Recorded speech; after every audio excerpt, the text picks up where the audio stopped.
Boa noite, seja bem-vindo ao Negócios Estrangeiros. O Ministro dos Negócios Estrangeiros está na China para reforçar os laços comerciais entre os dois países. Paulo Portas está confiante de que a presença chinesa em grandes empresas portuguesas pode abrir as portas às PME. Portugal tenta seduzir o gigante asiático em tempo de crise e numa altura em que a aposta é nas exportações. É a primeira visita oficial de um membro do atual executivo à China, embalado pelas operações de compra de parte da EDP e da REN. O Ministro dos Negócios Estrangeiros fez-se acompanhar de uma comitiva de cerca de 50 empresários para reforçar os laços comerciais entre o gigante asiático e Portugal. 8 dias de visita, com encontros com as mais altas entidades chinesas e onde as reuniões bilaterais entre empresários dos dois países vão ser uma constante. Para Paulo Portas, a entrada de investimento chinês em grandes empresas portuguesas pode beneficiar as PME, abrindo-se o mercado a fornecedores competitivos e ambiciosos. Da visita que termina em Macau, dia 8, Portugal traz um investimento de 12 milhões de euros da State Grid num centro tecnológico que abre oportunidades de colaboração a empresas, universidades e estudantes. Durante 24 horas, Portas contou com a companhia de Vítor Gaspar em Pequim. O Ministro das Finanças reuniu-se com o homólogo, com o Presidente do Banco Central da China e com banqueiros e empresários. De acordo com o responsável do Governo, a China está disposta a apoiar o regresso de Portugal aos mercados, mas Gaspar não esclareceu se isto significa que o país vai comprar mais dívida portuguesa. O Ministro elogiou ainda a importância do Império do Meio, não só por se tratar do maior exportador mundial, mas também pela reputação e seriedade nas suas decisões de investimento. As relações comerciais entre Portugal e China deram um salto nos últimos anos. Só no primeiro trimestre de 2012, as exportações cresceram 201%. Também a presença de empresas portuguesas em solo chinês tem aumentado. No ano passado eram 912. Com 1,3 mil milhões de habitantes, uma classe média de 200 milhões de pessoas e um crescimento que ultrapassou os 9% no ano passado, a China surge como um mundo de oportunidades para o pequeno Portugal de 10 milhões de habitantes, com déficits rigorosos para cumprir e uma dívida para pagar. Falamos então das relações Portugal-China, com as presenças de Virgínia Trigo, professora no ISTE e diretora dos programas com a China, Francisco Mendes Palma, diretor do BES Research, José Vital Morgado, administrador do AICEP, e Luís Má, investigador no ISEG, CESA, ISEG assim é que é. Boa noite aos quatro e obrigada pela vossa presença.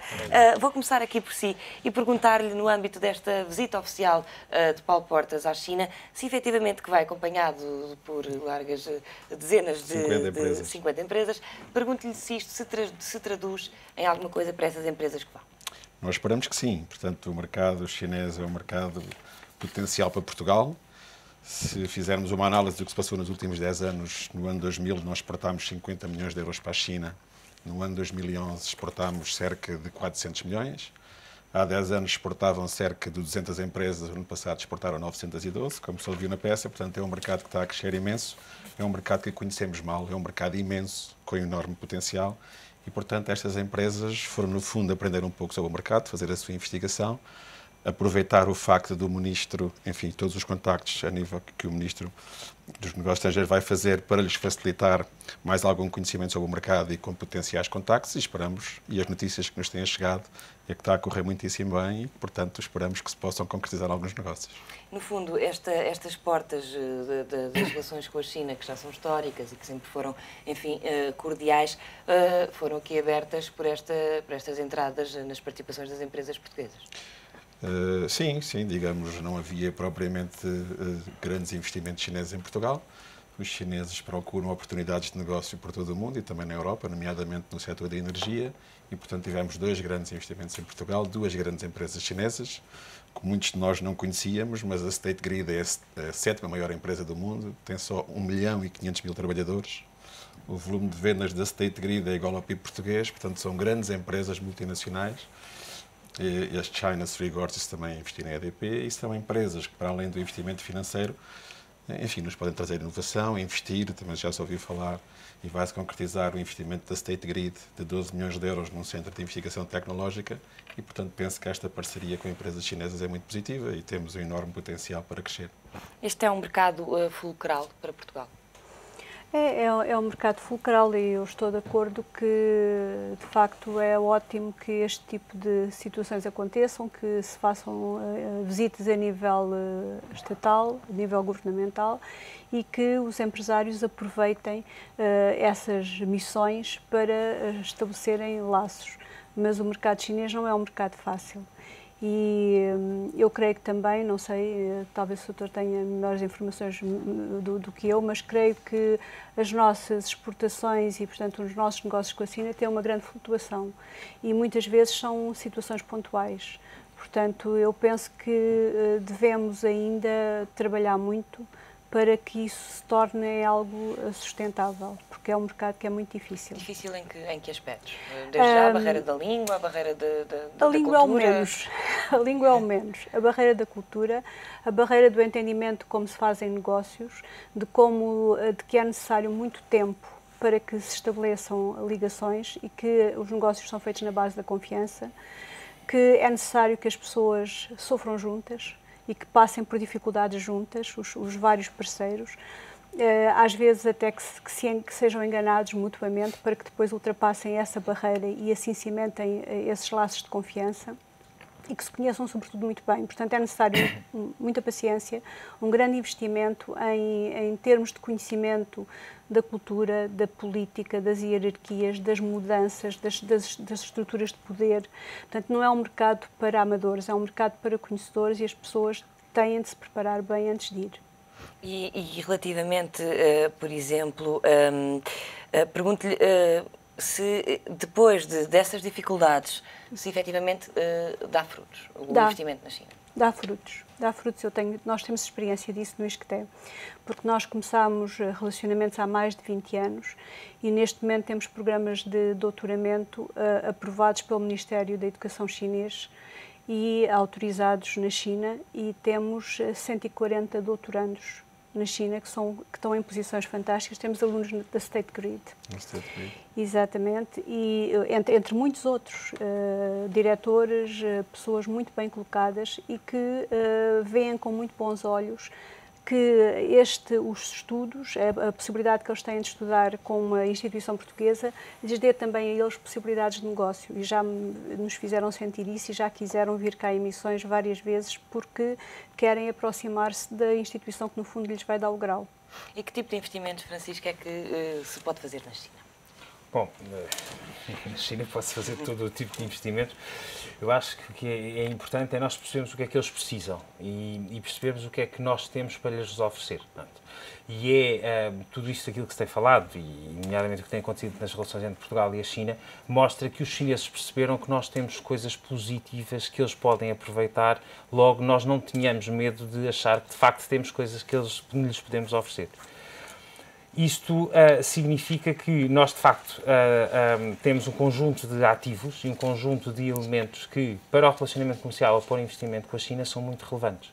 Não é só, digamos, o que a China tem, é o que nós também temos. E o que nós temos para oferecer é, por exemplo, uma ligação ao mercado europeu através de facilitação, nomeadamente do meio marítimo e as ligações que têm havido e que têm vindo a crescer e que têm levado a um aumento das exportações.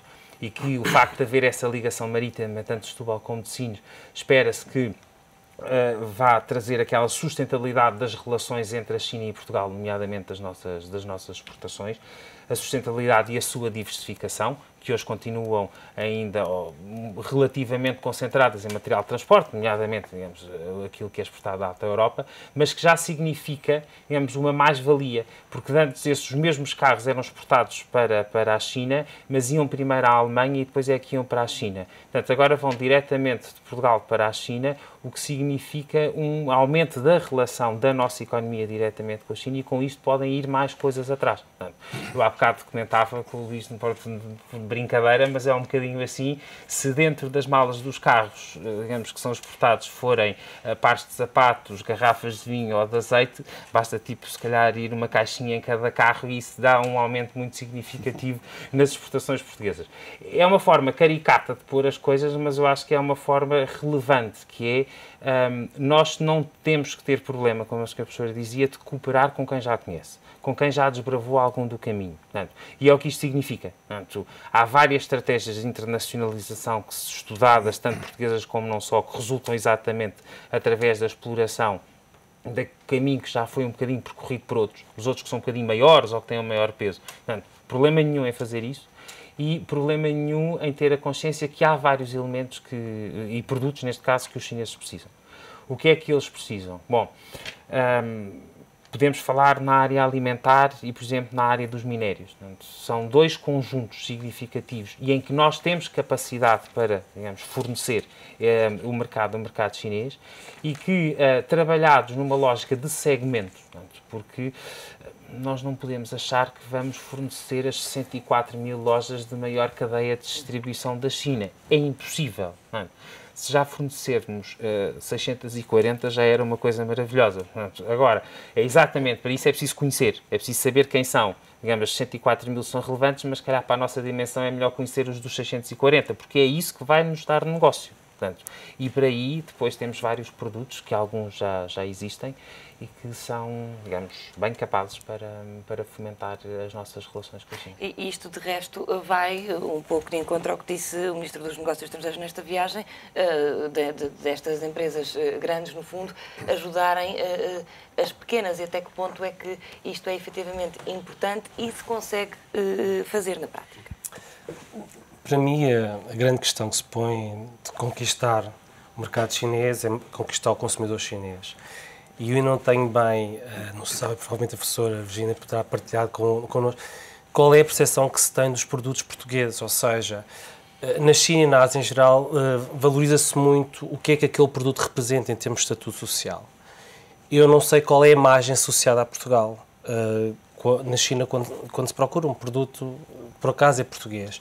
E acho que é muito importante, claro que é importante todos estes laços económicos que vamos estabelecendo com a China, mas acima de tudo é importante pensar qual é a nossa imagem na China.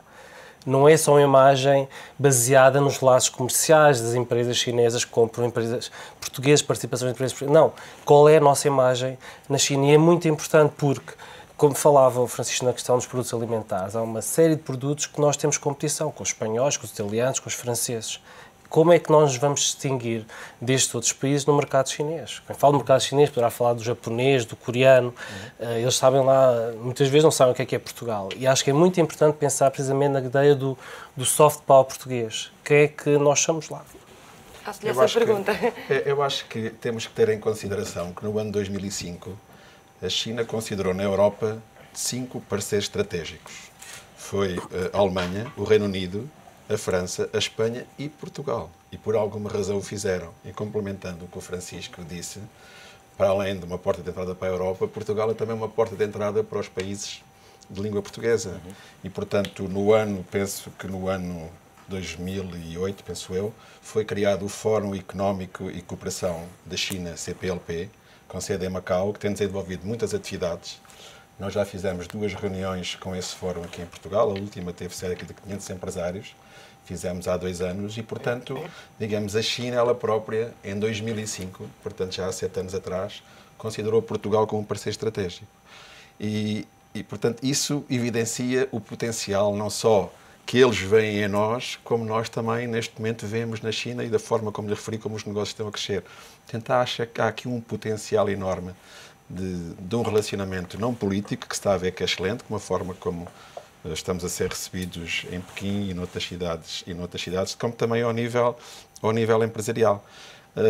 Digamos que a imagem dos nossos produtos, depois nós estamos a começar, digamos, é uma relação comercial ainda nova, mas temos que nos afirmar pela diferenciação, pelas marcas, e penso que é isso que está a acontecer nos vinhos, nos azeites, nos produtos agroalimentares. Outros irão a seguir, mas é pela diferenciação que nos podemos afirmar, e penso que o nome de Portugal e dos produtos portugueses está a melhorar substancialmente no mercado chinês. Essa é a informação que nos chega. Nós temos 3 escritórios na China, temos em Pequim, em Xangai e em Macau, e os nossos colegas o que nos transmitem é que gradualmente os produtos vão impondo, o relacionamento empresarial é cada vez melhor, e pela diferenciação e pelas marcas é que nós nos vamos conseguir afirmar. E há pouco falava aqui das dificuldades que há a entrar neste mercado. Que dificuldades é que os empresários lá sentem e dão conta? Eu acho que aquilo que a senhora professora referiu é realmente importante. Nós temos no comércio externo temos que compreender que quando estamos no estrangeiro, os estrangeiros somos nós. E somos nós que nos temos que adaptar à cultura de cada mercado. E realmente nós podemos ter um serviço ótimo ou um produto ótimo, mas que não nos conseguimos adaptar culturalmente, não temos sucesso nos negócios. E eu acho que essa adaptação cultural, e que vem com o tempo e que vem com a experiência, eu acho que não devemos só vender para a China, devemos vender na China. É importante que os empresários estejam lá presentes. E eu acho que isto, com o tempo, existe um potencial enorme de crescimento e os números falam por si. Relativamente à imagem de Portugal na China, que o Luís Mal levantou aqui, pergunto-lhe qual é essa imagem, como é que veem os nossos produtos, do que é que gostam mais, por exemplo? Como, de facto, nós não temos grande presença na China, portanto, pode-se dizer que a imagem não é inexistente. É inexistente. O que é bom. O que é bom porque nos permite a nós, a partir de agora, criar uma imagem. E como disse o doutor, a China é enorme, é enorme. E, de facto, nós precisamos de uma diferenciação. Quanto a mim, eu penso que nós, por exemplo, devemos apostar em pequenas cidades, onde podemos fazer uma diferença e ser relevantes. Em vez de estarmos a querer vender em Xangai, em vez de estarmos a querer vender em Pequim, não temos escala, não temos dimensão para esses mercados e nunca nos tornaremos especiais. Se conseguíssemos encontrar, por exemplo, a nível dos vinhos, onde já se fizeram algumas coisas menos boas na China, infelizmente, mas podem-se fazer, por exemplo, vender-se vinho a granel para se misturar com o vinho chinês. Isso é algo que é conhecido e que infelizmente não foi a melhor política. Portanto, é necessário entrar, também é necessário perceber que o chinês dá uma grande importância à imagem, mas à qualidade. Portanto, eles querem coisas de qualidade e não se importam de pagar. Portanto, não é uma questão de preço, é uma questão de qualidade. E não vale a pena nós irmos com produtos menores. Portanto, para a China nós temos que ir com os nossos melhores produtos, não é com os nossos piores, é com os nossos melhores produtos. Por qualquer razão, a China evoluiu muito e nós, por qualquer razão, não nos demos conta dessa evolução. E estamos a pensar ainda numa China de há 20 ou 30 anos que não tem nada a ver com a China que hoje existe. E penso que seria talvez uma boa estratégia, da minha experiência, que se apostasse em cidades pequenas, que se fizessem contratos com determinados restaurantes que apenas utilizassem vinho português e que, através disso, marcássemos a nossa diferença. E porque o chinês gosta também muito de ir fora, de ir comer, tem uma grande atenção na comida e são muito parecidos connosco, a comida é muito importante, não é? E, portanto, o deslocarem-se a determinados sítios fora das cidades está muito na moda. Há pequenas aldeias, restaurantes, um conceito muito interessante, por exemplo, nos arredores das cidades, onde eles vão almoçar ao fim de semana e almoçam nas casas das pessoas. Portanto, se conseguíssemos que essas aldeias, restaurantes, por exemplo, tivessem o nosso vinho, as pessoas passariam a ir lá porque era diferente. Vamos hoje beber vinho português. E talvez assim conseguíssemos impor, porque também há um mercado tão grande que nós também não temos produção para aquele mercado. Não é? Destas 912 empresas que estavam em Pequim, pelo menos no final de 2000, que exportam. Pergunto-lhe se têm atenção a este tipo de coisas. Exportam o quê? O que são? Eu estou convencido que sim. Portanto, são as empresas que vão para a China, são realmente empresas com experiência, porque realmente, como se disse, é um mercado difícil e, portanto, as empresas mais experientes são aquelas que têm mais facilidade em entrar primeiro e depois ajudar as mais pequenas a ir numa segunda fase. E, portanto, todo o tipo de produto, o Dr. Francisco Mendes Palma já referiu alguns, e, portanto, digamos, esperamos que estas empresas se implementem, da forma que tem sido aqui verificada, pela diferenciação, pela qualidade dos seus produtos, pela qualidade dos técnicos que mandam para lá, porque realmente têm que ir os melhores, porque é um mercado muito concorrencial e é necessário que as empresas realmente apostem nos seus melhores quadros para tentarem ter sucesso e que essas, depois de estarem implementadas, ajudem as mais pequenas a tentar isso. A AICEP tem um programa que está a aplicar noutros mercados, que chamamos internacionalizar em parceria, em que, portanto, aproveitamos a experiência dos grandes grupos. Temos um programa com o Grupo Motengil e que está a dar frutos na América Latina e que, portanto, esses grandes grupos aproveitam a sua experiência nos mercados e tentam ajudar as empresas mais pequenas a entrar de uma forma mais fácil. Esperamos que isso também venha a acontecer na China. Não é? Falávamos aqui há pouco da qualidade dos produtos. Efetivamente, Portugal terá que exportar, por exemplo, ao nível da tecnologia, coisas que, enfim, sejam desenvolvidas, porque, na verdade, a sociedade chinesa mudou muito e ter em conta esta grande classe média que tem vindo, então, a crescer também, não é? Portanto, não podemos, efetivamente, exportar qualquer coisa. Pergunto-lhe, nessa área do que há de bom para exportar, o que é que temos exatamente? Bom, o que é que temos já lá ou o que é que nós podemos lá pôr? O que é que podemos lá pôr? Nós, por exemplo, em tudo o que são questões de serviço e indústria de software, por exemplo, que é algo que à partida seria um contrassenso, digamos, porque essas coisas vêm da China. Estamos a falar de conteúdos, portanto, que têm a ver desenvolvimentos de multimédia. É um produto que já começa a explorar o mercado do Sudeste Asiático, nomeadamente na China, e com bastante sucesso. Falamos dos jogos de telemóveis e outras coisas tais, que são desenvolvidos, digamos, em Portugal, em termos da concepção de produto, porque isso é relevante. Ou seja, aquilo, o que nós exportarmos tiver cada vez mais um valor acrescentado de base nacional, é a melhor maneira de este comércio internacional ser mais positivo para Portugal. E isso é, por exemplo, um segmento na área da inovação, na área do software, que resulta de muito trabalho feito pelas próprias universidades em integração com startups e com centros tecnológicos que existem espalhados pelo país e que têm já uma presença que começa, digamos, a traçar os seus primeiros passos, mas que vai ganhando adeptos. Outras empresas, por exemplo, na área da telemetria, digamos, e que tem a ver com o setor energético. O setor energético não é só a produção de energia, há todo um conjunto de serviços e de equipamentos à volta que são relevantes, e isso é também outra das áreas em que nós temos um conhecimento e uma capacidade de produção e de concepção de produto, portanto, adaptada às novas necessidades e até adaptada aos novos mercados, muito relevante, e que começa também, digamos, a fazer as suas boas experiências em mercados tão longínquos como o mercado chinês. Temos também, por exemplo, produtos farmacêuticos. A Ovione está neste momento a produzir na China. Nós temos 3 empresas portuguesas que produzem atualmente na China, que é a Simpor, a Ovione e o Grupo Amorim. E, portanto, e para além disso, também há bebidas. A Unicer já está a vender cervejas na China, a Smol Compal já está na China. Também na área da eficiência energética há empresas portuguesas, e na área ambiental, da proteção ambiental, que já estão a trabalhar na China. Portanto, existe um conjunto muito vasto de setores ao nível dos produtos e ao nível dos serviços que têm um enorme potencial de vir a implementar-se de uma forma progressiva. Não é? E pergunto-lhe, o papel de Macau no meio destes dois países é muito importante.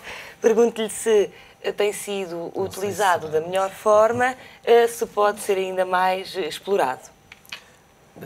Na realidade, não sei se será assim tão importante como isso, o papel de Macau nas relações com a China. Não foram durante quase 500 anos, não sei se seria agora iria ganhar esse papel de relevância.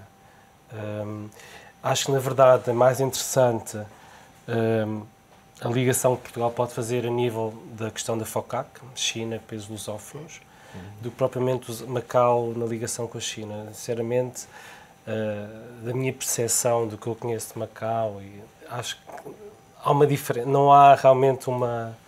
Macau não serve de porta para a China, pelo menos nunca vi dessa maneira. Portanto, acha que é muito mais importante ao contrário, não é? Eu acho que seria o contrário como? O contrário exatamente de Portugal abrir as portas aos mercados lusófonos. Por acaso seria interessante, e acho que iremos ver com a EDP e a REN de que forma é que, de facto, essa parceria irá acontecer nos países lusófonos. Sabemos que a REN, com a State Grid, no caso de Moçambique e Angola, se não me engano, da EDP, e acho que será interessante ver que tipo de parceria que irá surgir daqui para os países lusófonos. A verdade é que a China já está muito presente em Angola e não sei até que ponto é que, por exemplo, precisará de grande ajuda. Por isso é que será interessante ver o que irá acontecer, o que é que irá sair, no fundo, desta participação chinesa, destas duas grandes empresas portuguesas. Vamos agora fazer uma curta pausa, voltamos já a seguir. Até já.